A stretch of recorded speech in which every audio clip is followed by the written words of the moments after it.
ప్రజలు నాకు సబ్స్క్రైబ్ చేయండి. మళ్ళా అడుగుతున్నా, నేను సిగ్గు లేకుండా అడుగుతున్నాను. సబ్స్క్రైబ్ చేయండి చేయండి చేయండి.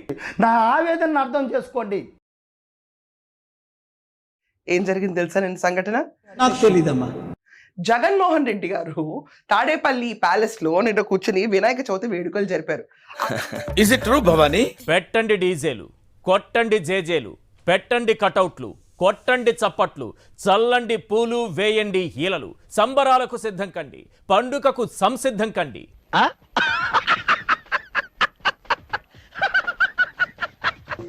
సాంప్రదాయిని సుప్పిని సుఖ పూసని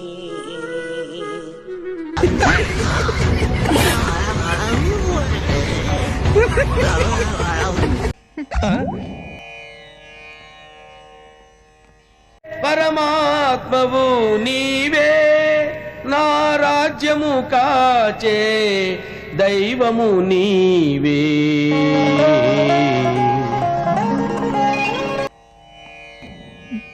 స్వామి వినాయక, ఎక్కడో ఉన్న తాజ్ మహల్ ని అర్జెంటుగా హైదరాబాద్ కి తీసుకొచ్చే స్వామి. పెద్ద కొబ్బరికాయ కొడతాను.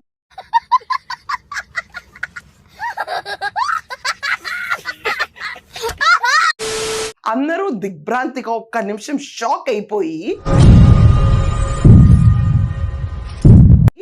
ఏంటి జగన్ వినాయక చవితి వేడుకలు జరుపుకోవటమా, అది కూడా పద్ధతిగా కూర్చోటమా?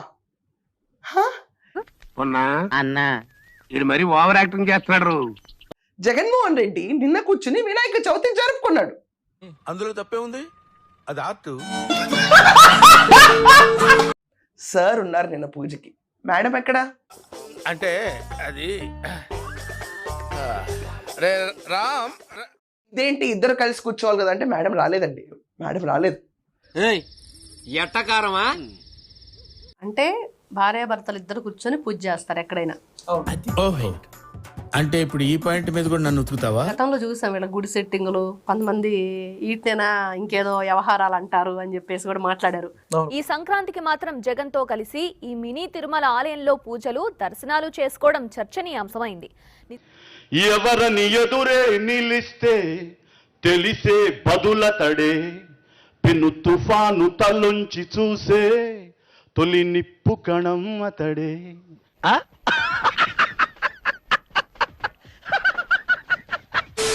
పక్కన కూర్చున్న ఆయన ఎవరో గుర్తుందా మీ అందరికి? ఇంతకీ ఎవరు సార్? ఎంగ వెంకట్రావు. ఒకడు గులకరాయి వేసి జగన్కి ఇక్కడ దెబ్బ కొట్టగా అదే గులకరాయి వెళ్ళిపోయి పక్క మనిషి కంటికి తగిలితే బ్యాండేజ్ ఎడం కన్నుకేసుకుని తర్వాత కుడి కన్నుకేసుకుని డ్రామాని మర్చిపోయి పిచ్చి పిచ్చిగా ఫ్లాప్ చేయించిన క్యాండిడేట్ ఉన్నాడు చూడండి.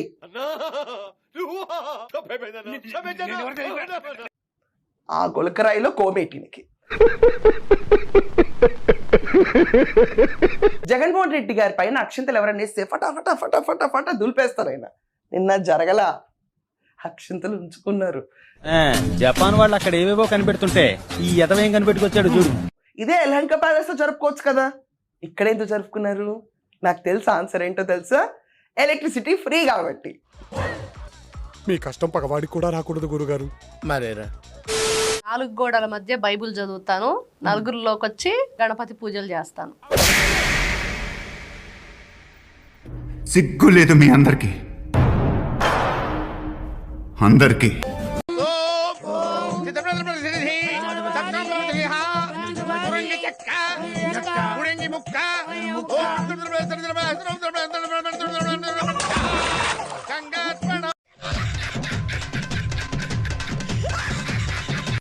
దేశీయ ఉన్నత పదవీ సిద్ధిరస్తు.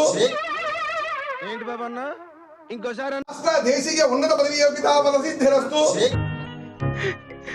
ఏదో రోజు మీరు కలెక్టర్ అవుతారు బాబు, కలెక్టర్ అవుతారు. 1 మినిట్ ఆశీర్వదించండి మావయ్య.